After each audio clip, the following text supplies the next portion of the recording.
আসসালামু আলাইকুম। অবিরাম বাংলার সংবাদে সবাইকে স্বাগত জানাচ্ছি। আমি মারিয়া চৌধুরী। শুরুতেই বিআরবি কেবল সংবাদ শিরোনাম। বিএনপি রাষ্ট্র গঠনের পথন কষা চূড়ান্ত করেছে, ক্ষমতায় গেলে বাস্তবায়ন। লন্ডনে বিদায়ের সংবর্ধনায় তারেক রহমান। দেশের বিরুদ্ধে চক্রান্ত প্রতিহতের আহ্বান। হাদিকে হত্যা চেষ্টার ঘটনায় প্রধান আসামি ফয়সালের বাবা মা গ্রেফতার।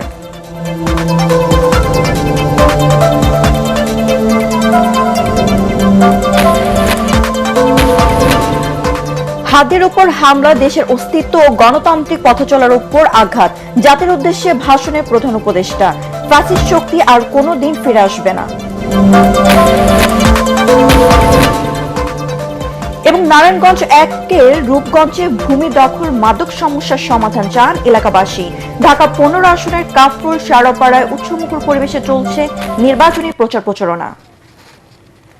শুনছিলেন বিআরবি কেবল সংবাদ শিরোনাম। এবার জানিয়ে দেব বিস্তৃত সংবাদ। আগামী জাতীয় নির্বাচনে জনগণের ভোটে সরকার গঠন করার আশাবাদ জানিয়েছেন বিএনপির ভারপ্রাপ্ত চেয়ারম্যান তারেক রহমান। যুক্তরাজ্য বিএনপির আলোচনা সভায় তিনি বলেন, জনগণের মধ্যে সচেতনতা সৃষ্টি এবং একটি সুস্পষ্ট পরিকল্পনা উপস্থাপনের মাধ্যমে নির্বাচনে অংশ নেবে বিএনপি। তারেক রহমান বলেন, 12 ফেব্রুয়ারি নির্বাচনে দল ক্ষমতায় গেলে 31 দফা পরিকল্পনা বাস্তবায়নের মধ্য দিয়ে দেশকে এগিয়ে নেওয়া হবে। এই সময় দেশের বিরুদ্ধে সব ধরনের ষড়যন্ত্র রুখে দিতে জনগণকে ঐক্যবদ্ধ থাকার আহ্বান জানান তারেক রহমান। জাহিদুল আলমের রিপোর্ট। প্রায় দেড় যুগ পর দেশে ফিরছেন বিএনপির ভারপ্রাপ্ত চেয়ারম্যান তারেক রহমান। তার স্বদেশ প্রত্যাবর্তন ও বিজয় দিবস উপলক্ষে যুক্তরাজ্য বিএনপি আলোচনা সভার আয়োজন করে। এতে প্রধান অতিথির বক্তব্যে তারেক রহমান বলেন, শুধু স্বপ্ন নয়, তিনি দেশে ফিরছেন দেশ গঠনের সুস্পষ্ট পরিকল্পনা নিয়ে। এই যে নির্বাচনের সুযোগটা, এটা কিন্তু কোনো এক্সপেরিমেন্ট অথবা এক্সপেরিয়েন্সের সুযোগ না। কিন্তু আগামী যে সময়টা আসছে এটা কিন্তু একটা পরিবর্তনের সুযোগ। আমরা যদি এইবার দেশটাকে পরিবর্তন করতে পারি, তাহলে আমরা এগিয়ে যাব। সঠিক দলকে নির্বাচিত করতে সহযোগিতা করা, যেই দল সঠিক পরিকল্পনা নিয়ে আগামী দিনে দেশকে গড়ে তুলতে সক্ষম হবে, যেই দল আগামী দিনে সঠিকভাবে বাংলাদেশকে সামনে নিয়ে যেতে হবে। এ সময় দেশের বিরুদ্ধে এখনো চক্রান্ত অব্যাহত আছে জানিয়ে সকল চক্রান্ত মোকাবেলায় জনগণকে সজাগ থাকার আহ্বান জানান তিনি। যে সামনে কিন্তু আমাদের কঠিন সময়, ষড়যন্ত্র থেমে নেই এবং এই নির্বাচনও কিন্তু খুব সহজ নয়। আপনারা অনেকেই কিন্তু ব্যাপারটা এখন বুঝতে পারছেন। 1 বছর আগে যা বলেছিলাম সেটা কিন্তু হচ্ছে এখন। আমি আবারও বলছি, সামনের সময় কিন্তু খুব সুবিধার না। কাজেই সকলকে ঐক্যবদ্ধ থাকতে হবে। ঐক্যবদ্ধ থাকতে পারবেন? ঐক্যবদ্ধ থাকতে পারলেই আমরা আমাদের এই যে পরিকল্পনা বললাম সফল করতে পারবো।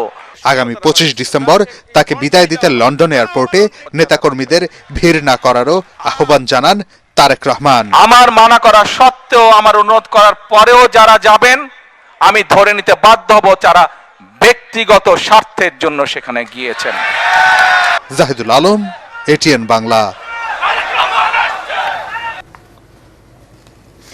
ঢাকা 8 আসনের সংসদ সদস্য, পথপ্রার্থী ও ইনকলাব মঞ্চের মুখপাত্র শরীফ ওসমান হাদিকে গুলি করে হত্যা চেষ্টার ঘটনায় প্রধান আসামি ফয়সাল করিম মাসুদের মা হাসি বেগম ও বাবা হুমায়ুন কবিরকে গ্রেফতার করেছে র্যাব। সংস্থাটির লিগ্যাল অ্যান্ড মিডিয়া উইং এর পরিচালক wing commander MZM Intekhab Chowdhury গণমাধ্যমকে এই তথ্য জানান।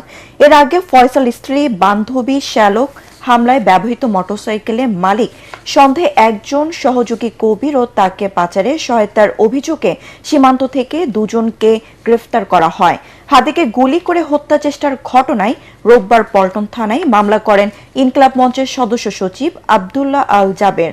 12 ডিসেম্বর গণসংযোগের জন্য বিজয়নগর এলাকায় গিয়ে উসমান হাদি হামলার শিকার হন। চলন্ত রিকশায় থাকা হাদিকে মাথায় গুলি করে আততায়ী। উন্নত চিকিৎসার জন্য সোমবার এয়ার অ্যাম্বুলেন্সে হাদিকে সিঙ্গাপুরে নেওয়া হয়।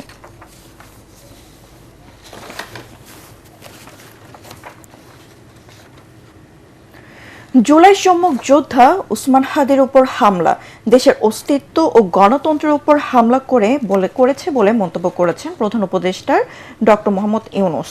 মহান বিজয় দিবস উপলক্ষে জাতির উদ্দেশ্যে দেওয়া ভাষণে তিনি বলেন, পরাজিত পলাতক ফ্যাসিস্ট আর কোনোদিন দেশের মাটিতে পা রাখতে পারবে না। প্রধান উপদেষ্টা বলেন, এবারের নির্বাচন ও গণভোট ভবিষ্যৎ পথরেখা নির্ধারণের ঐতিহাসিক মুহূর্ত। নির্বাচনের আগে আগামী 2 মাস প্রতিদিন যেন উৎসবমুখর হয় সেই আহ্বান জানান তিনি। বিস্তারিত জানাচ্ছেন ইকরামুল হক সায়েম।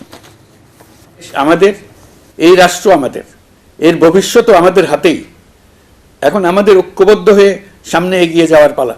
মহান বিজয় দিবস উপলক্ষে জাতির উদ্দেশ্যে ভাষণ দেন প্রধান উপদেষ্টা ডক্টর মোহাম্মদ ইউনূস।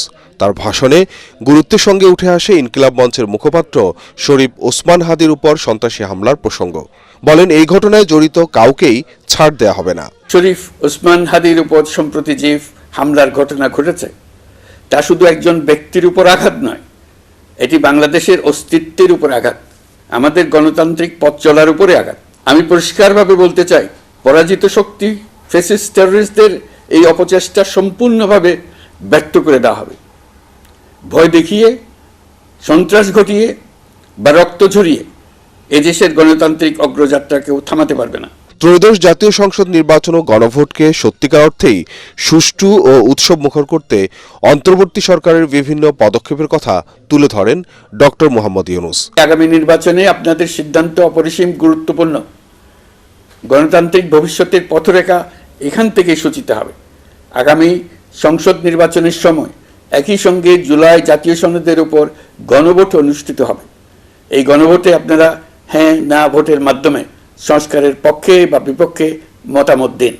ভাষণে বিএনপি চেয়ারপারসন বেগম খালেদা জিয়ার চিকিৎসা নিয়েও কথা বলেন প্রধান উপদেষ্টা।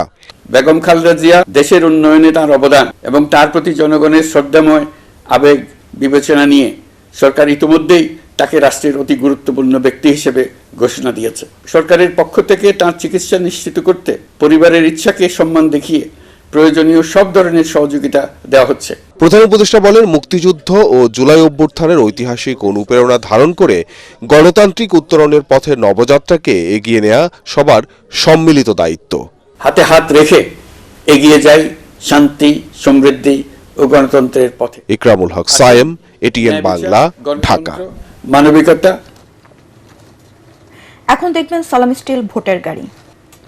জমে উঠেছে রূপগঞ্জ উপজেলা নিয়ে গঠিত নারায়ণগঞ্জ 1 আসনে নির্বাচনী প্রচারণা। 4 দোকান থেকে হাটবাজার সর্বত্রই জমজমা নির্বাচনী আলোচনা আর আড্ডায় রূপগঞ্জের ভূমি দখল প্রতিরোধ, মাদক, বেকারত্বের সমস্যা সমাধান সহ নানা প্রতিশ্রুতি নিয়ে ভোটারদের দ্বারে দ্বারে যাচ্ছেন বিএনপির এমপি প্রার্থী মুস্তাফিজুর রহমান ভূঁইয়া দীপু আর জামায়াতের প্রার্থী আনোয়ার হোসেন মোল্লা। বিস্তারিত জানাচ্ছেন ইয়াসিন রানা। রূপগঞ্জ উপজেলা নিয়ে গঠিত নারায়ণগঞ্জ 1 আসনের ভোটার সংখ্যা 4 লাখেরও বেশি। আসনটিতে নদীর একপারে গড়ে উঠেছে শিল্প কারখানা আর অন্য পারে পূর্বাচল উপশহর। রাজধানী ঢাকা লাগোয়া এই আসনে বিভিন্ন আবাসন প্রকল্পের কারণে জমি দখলে অতিষ্ঠ এলাকার মানুষ। রয়েছে চনপাড়ার মতো মাদকের আখড়া। এসব সমস্যার সমাধানের প্রতিশ্রুতি দিয়ে প্রচারণা চালাচ্ছেন এমপি প্রার্থীরা। এখানে বিএনপি প্রার্থী তরুণ নেতা মুস্তাফিজুর রহমান ভূঁইয়া দীপু আর জামাতের হয়ে লড়বেন আনোয়ার হোসেন মোল্লা। এছাড়াও ভোটের মাঠে আছেন সাবেক ছাত্রদল নেতা দুলাল হোসেন। আমাদের কত হলো সন্ত্রাস মুক্ত, মাদক মুক্ত, যাতে গরিব দুলে ডাইল ভাত খাইতে পারে সেই জিনিসটা যেন তারা করে। গরিব মানুষ আমরা খাইতে খামু, কাজ করে ভাত খামু, যেমন একটু ভালো এই দিয়েছে। আমরা ভোটার হিসাব জরিপ করলে 60% আওয়ামী লীগ আছে। ওরা তো আওয়ামী লীগই করে না, প্রকাশে করে না, আসে না। বিএনপি আর জামাতের পোস্টার দেখছি এলাকার কিছু ফাঁকে ফাঁকে। সন্ত্রাস ও মাদকমুক্ত এলাকা গড়ে তোলার প্রতিশ্রুতি দিচ্ছেন সব প্রার্থী। এছাড়াও ভোটারদের দ্বারে দ্বারে গিয়ে স্থানীয় নানা সমস্যা তুলে ধরে সমাধানের অঙ্গীকার করছেন তারা। সাধারণ জনগণ সন্ত্রাস মুক্ত একটি রূপগঞ্জ দেখতে চায়, মাদক মুক্ত একটি রূপগঞ্জ দেখতে চায়, চাঁদাবাজ মুক্ত একটি রূপগঞ্জ দেখতে চায়। সাধারণ মানুষ যেভাবে চাচ্ছে সেই কাজগুলো আমি করতে চাই এবং ব্যাপক সাড়া পাচ্ছি। দাঁড়িপাল্লায় ভোট দেওয়ার আহ্বান নিয়ে রূপগঞ্জের পাড়া মহল্লায় গণসংযোগ করছেন জামায়াতের প্রার্থী। আমরা আশাবাদ ব্যক্ত করি যে আমরা ইসলামী একটা সরকার পাবো। সেই সরকারের অনুমোদন সাপেক্ষে এমন উন্নয়ন করতে চাই যা দেখলে মানুষ মনে করবে একটা স্বপ্নের রূপগঞ্জ করে উঠেছে। তরুণদের নিয়ে মতবিনিময়ে উঠান বৈঠক, বেগম খালেদা জিয়ার রোগ মুক্তি কামনায় দোয়ার আয়োজন করছেন ধানের শীষের প্রার্থী মোস্তাফিজুর রহমান দীপু। ইয়াং জেনারেশন আপনি দেখবেন প্রার্থীর বায়োগ্রাফি দিয়ে অ্যানালাইসিস করে তারপর তারা কিন্তু ভোট কেন্দ্রে যাবে। এর জন্য দল থেকে অথবা আমরা নিজেরাই প্রতিটা প্রার্থীর আলাদা ওয়েতে আমরা আইডেন্টিফাই করতেছি তাদের কিভাবে করে স্যাটিসফাই করা যাবে, ইভেন তাদের কিভাবে দেশের উন্নয়নমূলক কাজ করে তাদেরকে আকৃষ্ট করা যাবে। কিছু দুষ্ট লোক জমিকে সাইনবোর্ড দেখায়, তারা বালি ভরাট করে করে বিভিন্ন ওয়েতে তারা জায়গাগুলিকে দখল করে ফেলতেছে। রূপগঞ্জবাসী এটা নিয়ে খুব আতঙ্কে থাকে। আমি প্রথমত চেষ্টা করব ওই আতঙ্কের থেকে তারা মুক্ত হওয়ার জন্য। অতীতে এই আসনের নির্বাচনে পেশি শক্তির ব্যাপক প্রভাব থাকলেও আগামীতে একটি সুন্দর শান্তিপূর্ণ নির্বাচনের প্রত্যাশা ভোটারদের। ইয়াসিন রানা, এটিএন বাংলা, রূপগঞ্জ, নারায়ণগঞ্জ। সালাম স্টিল ভোটার গাড়ি নিয়ে এখন ঢাকা 12 আসনের কারণ বাজারে আছেন সহকর্মী মিজান শাহজাহান। আমরা সরাসরি চলে যাচ্ছি তার কাছে। মিজান, নির্বাচনে অংশ নেওয়া প্রার্থীদের কাছে গিয়ে ভোটারদের প্রত্যাশা কি দেখছেন আপনি?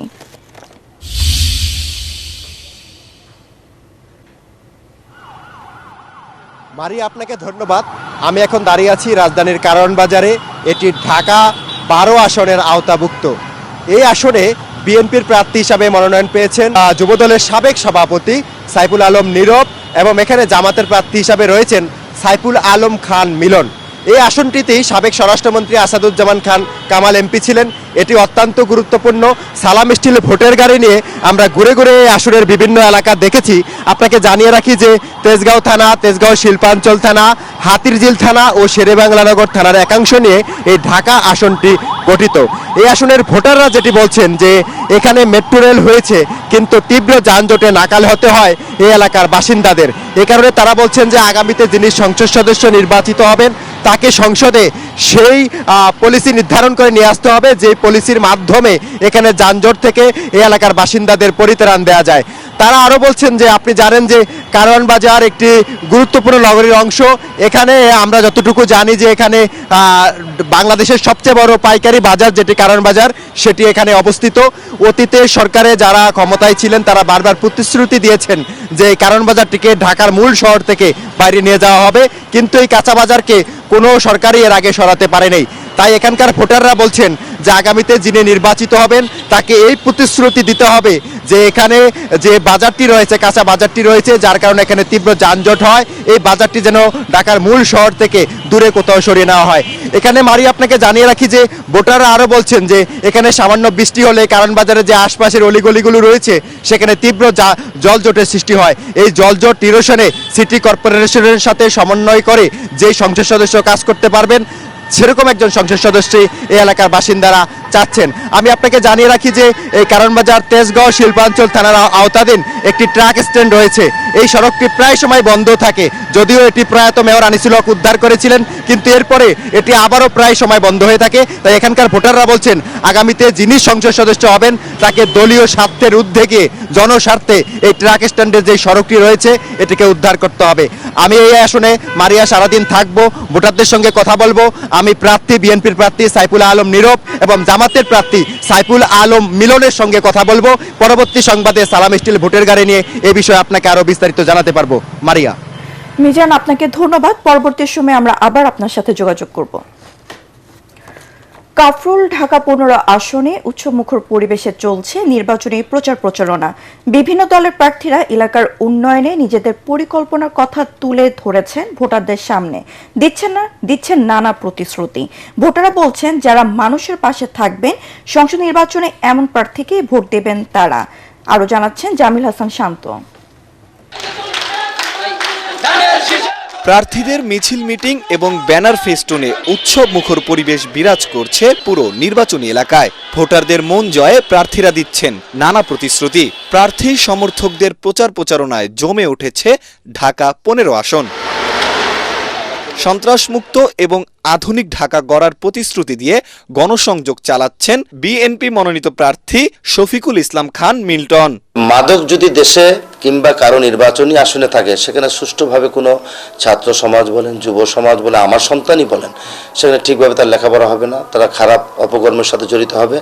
এটাকে আমি সর্বপ্রথম প্রায়োরিটি দিয়ে এটা ঠিক করব। এটা ভালো কোনো কবরস্থান নেই একটা নির্বাচনী আসনে, এই জন্য কবরস্থানটা খুবই জরুরি। এখানে খেলার মাঠ, কবরস্থান, আর যেই কথাগুলো বললাম, ঢাকা পুনর্বাসন বিগত দিনে গ্যাস, পানি, জলাবদ্ধতা, এটা নিয়ে কেউ কোনো কাজই করেনি।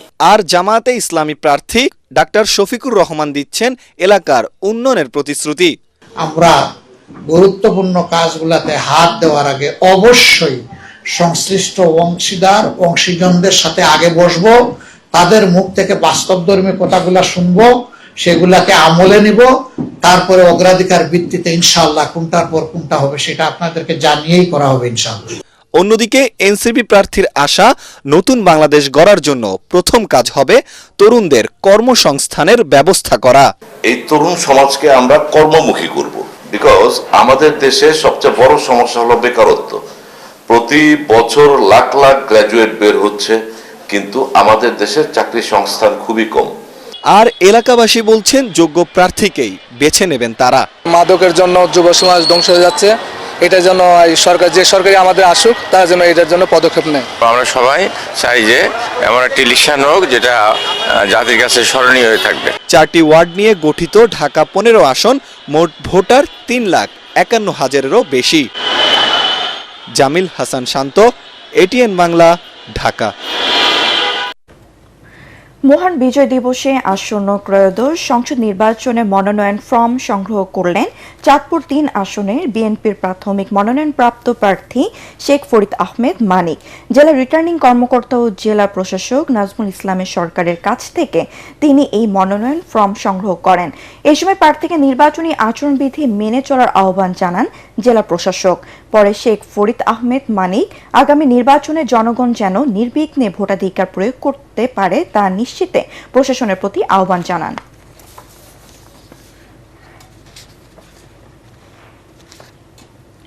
নোয়াখালী 3 আসনের সংসদ সদস্য পদপ্রার্থী ও জামায়াতের নোয়াখালী শাখার সেক্রেটারি মাওলানা বোরহান উদ্দিনের নেতৃত্বে জেলার বেগমগঞ্জে বিজয় দিবস র্যালি অনুষ্ঠিত হয়েছে। র্যালিটি চৌমুহনী বাজারের প্রধান সড়ক প্রদক্ষিণ করে কাচারিবাড়ি জামে মসজিদে গিয়ে শেষ হয়। র্যালির অংশগ্রহণকারীরা মহান মুক্তিযুদ্ধের চেতনাকে সামনে রেখে বিজয় দিবসের তাৎপর্য তুলে ধরেন। এই সময় দেশপ্রেম ও জাতীয় উন্নয়নে ভূমিকা রাখার অঙ্গীকার করেন বক্তারা। এই সময় জামায়াতের জেলা কর্মপরিষদ সদস্য নাসিমুল গনি চৌধুরী, উপজেলা জামায়াতের আমির আবু জায়েদ সহ দলের নেতাকর্মীরা উপস্থিত ছিলেন। দিনাজপুরে তালিমুল ইসলাম স্কুল অ্যান্ড মাদ্রাসায় অনুষ্ঠিত হল কোরআনের সুর প্রতিযোগিতার বর্ণাঢ্য বিভাগীয় অধিবেশন।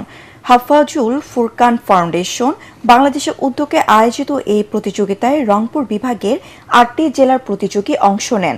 কোরআন তেলাওয়াতের সঠিক নিয়ম ও সুরকে নতুন প্রজন্মের মধ্যে ছড়িয়ে দেওয়া এবং হাফেজদের উৎসাহিত করার লক্ষ্যে আয়োজিত এই প্রতিযোগিতায় সভাপতিত্ব করেন মাওলানা মাসুদ আহমেদ। প্রতিযোগিতায় 100 জন প্রতিযোগীর মধ্যে 20 জন ইয়েস কার্ড পান। এই সময় মাদ্রাসাটির চেয়ারম্যান হাফেজ মামুনুর রশিদ মামুন উপস্থিত ছিলেন।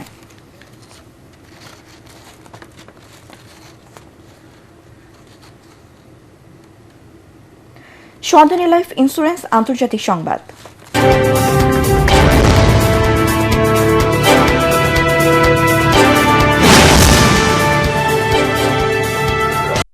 নিউ ইয়র্কের কুইন্সে মহান বিজয় দিবস 2025 উপলক্ষে অনুষ্ঠিত হয়ে গেল আলোচনা ও সাংস্কৃতিক অনুষ্ঠান। ফ্লাশিং এর কুইন্স পাবলিক লাইব্রেরি মিলনায়তনে প্রবাসী সাহিত্য ও সংস্কৃতি সংগঠন উন বাংলা আয়োজিত অনুষ্ঠানে প্রবাসী বাংলাদেশিরা উপস্থিত ছিলেন। অনুষ্ঠানে সভাপতিত্ব করেন উন বাংলার সভাপতি মুক্তি জহির।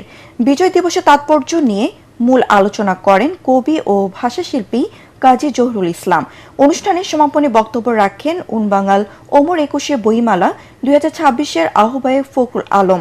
পরে সাংস্কৃতিক অনুষ্ঠানে অংশগ্রহণকারীরা স্বরচিত কবিতা পাঠ করেন। শিল্পীরা বিজয়ের গান পরিবেশন করেন। এছাড়া নতুন প্রজন্মের শিল্পীদের সঙ্গীত ও নৃত্য পরিবেশনা অনুষ্ঠিত হয়। Asian journalist and human rights exhibits forum Bangladesh চ্যাপ্টারের উদ্যোগে অনুষ্ঠিত হয়ে গেল আলোচনা সভা AJHRAF ইন্টারন্যাশনাল এক্সেলেন্স অ্যাওয়ার্ড 2025 প্রধান স্মারণিকা মোড়ক উন্মোচন ও সাংস্কৃতিক অনুষ্ঠান। মহান বিজয় দিবস উপলক্ষে রাজধানীর প্যান প্যাসিফিক সোনারগাঁও হোটেলের পদ্মা হলে আয়োজিত এই অনুষ্ঠানে সভাপতিত্ব করেন AJHRAF বাংলাদেশ চ্যাপ্টারের সভাপতি MM ইকবাল। অনুষ্ঠানে উদ্বোধন করেন সাবেক তথ্য ও সংস্কৃতি প্রতিমন্ত্রী সৈয়দ দিদার বখত। প্রধান অতিথি ছিলেন বাংলাদেশ সুপ্রিম কোর্টের আপিল বিভাগের অবসরপ্রাপ্ত বিচারপতি সিদ্দিকুর রহমান মিয়া। বিশেষ অতিথি ছিলেন সাবেক জনপ্রশাসন সচিব AFM সোলাইমান চৌধুরী, এনটিভির পরিচালক নুরুদ্দিন আহমেদ, এটিএন বাংলার অনুষ্ঠান ও সম্প্রচার উপদেষ্টা তাশিক আহমেদ এবং ঢাকা বিশ্ববিদ্যালয়ের অধ্যাপক প্রফেসর ডক্টর হামিদা খানম। অনুষ্ঠানে সাংবাদিকতার বিশেষ অবদানের জন্য বরেণ্য সাংবাদিক গিয়াস কামাল চৌধুরীকে মরণোত্তর সম্মাননা প্রদান করা হয়। এছাড়াও বিদ্যুৎ, মৎস্য, ব্যাংকিং, সাংবাদিকতা সহ বিভিন্ন খাতে বিশেষ অবদানের সম্মাননা প্রদান করা হয়। এবার খেলার খবর।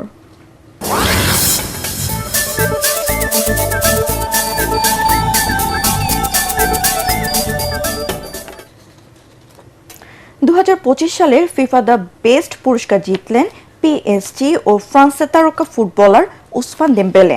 গতরাতে কাতারের রাজধানী দোহার ফেরামন্ট কাতার হলে ফিফা অ্যাওয়ার্ড অনুষ্ঠানে এই সম্মান জিতে চলতি বছরে নিজের সাফল্যের মুকুটে আরও একটি পালক যোগ করলেন।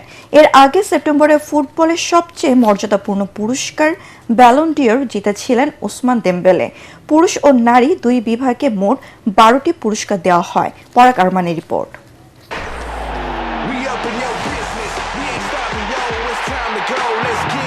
ফিফা বর্ষসেরা পুরুষ খেলোয়াড়দের সংক্ষিপ্ত তালিকায় ওসমান দেমবেলের সঙ্গে ছিলেন বার্সেলোনার বিস্ময় প্রতিভা লামিনে ইয়ামাল এবং রিয়াল মাদ্রিদের অধিনায়ক কিলিয়ান এমবাপে। তবে প্যারিস সেন্ট জার্মেই হয়ে ঐতিহাসিক মৌসুম কাটানো দেমবেলেই ছিলেন ফেভারিট। ক্লাবটিকে তাদের ইতিহাসে প্রথম উয়েফা চ্যাম্পিয়ন্স লিগ শিরোপা এনে দিতে গুরুত্বপূর্ণ ভূমিকা রাখেন তিনি। শেষ পর্যন্ত সবার উপরে জায়গা করে নেন গেল মৌসুমের চ্যাম্পিয়ন্স লিগ জয়ী দেমবেলে। জাঁকজমকপূর্ণ এক অনুষ্ঠানে দেমবেলের হাতে পুরস্কার তুলে দেন ফিফা সভাপতি জিয়ান্নি ইনফান্তিনো।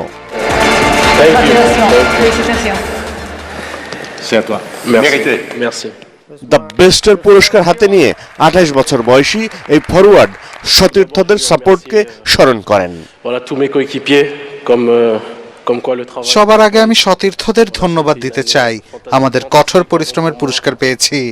আমার জন্য ব্যক্তিগত ও দলীয়ভাবে চমৎকার বছর ছিল এটি। নারী ফুটবলে টানা তৃতীয়বারের মতো দ্য বেস্ট ফিফা জেতেন বার্সেলোনার মিডফিল্ডার আইতানা বোনমাতি। নিজের এই অর্জন জয়ে তিনি পেছনে ফেলেন জাতীয় দলের সতীর্থ মারিয়ানা কালদেইন্তেই এবং আলেক্সিয়া পুতেলাসকে। Thank you, Jill. Happy to see you for the second time in a row, and thank you for giving me the award. Coach হিসেবে পুরুষ বিভাগে সেরা হয়েছেন পিএসজির লুইস এনরিকে, আর নারী ফুটবলের দ্য বেস্ট নির্বাচিত হন ইংল্যান্ডের সফল কোচ সারিনা উইকব্যান। এছাড়া বক্সের বাইরে থেকে নেয়া দৃষ্টিনন্দন বাইসাইকেল কিক থেকে গোলের জন্য 2025 সালের পুস্কাস অ্যাওয়ার্ড জিতেছেন আর্জেন্টিনার ক্লাব ইন্ডিপেন্ডেন্টের সান্তিয়াগো মন্তিয়াল। নারী ফুটবলে বর্ষসেরা গোলের জন্য মার্তা অ্যাওয়ার্ড জেতেন লিজবেথ ওভালে। সেরা গোলকিপার হন জিয়ানলুইগি দোন্নারুমা এবং হানা হ্যাম্পটন। এছাড়া পুরুষ ও নারী বর্ষসেরা দলও ঘোষণা করে ফিফা। পরাগ আরমান, এটিএন বাংলা। শেষ করার আগে বিআরবি কেবল সংবাদ শিরোনাম আরও একবার। বিএনপির রাষ্ট্র গঠনের পথনকষা চূড়ান্ত করেছে ক্ষমতায় গেলে বাস্তবায়ন লন্ডনে বিদায় সংবর্ধনায় তারেক রহমান। দেশের বিরুদ্ধে চক্রান্ত প্রতিহতের আহ্বান। হাদিকে হত্যা চেষ্টার ঘটনায় প্রধান আসামি ফয়সালের মা বাবা গ্রেফতার।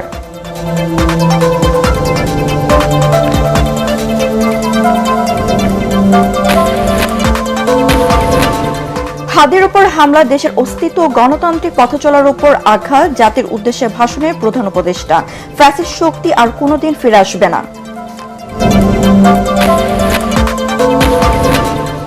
এবং নারায়ণগঞ্জ 1-এর রূপগঞ্জে ভূমি দখল মাদক সমস্যার সমাধান চান এলাকাবাসী। ঢাকা 15 আসনে কাফরুল সারাপাড়ে উৎসবমুখর পরিবেশে চলছে নির্বাচনী প্রচারণা। পরবর্তী সংবাদ দেখার আমন্ত্রণ জানিয়ে এখনকার মতো শেষ করছি। এটিএন বাংলা সংবাদ ইউটিউবে দেখতে ব্রাউজ করুন youtube/ATN বাংলা নিউজ। ধন্যবাদ সবাইকে।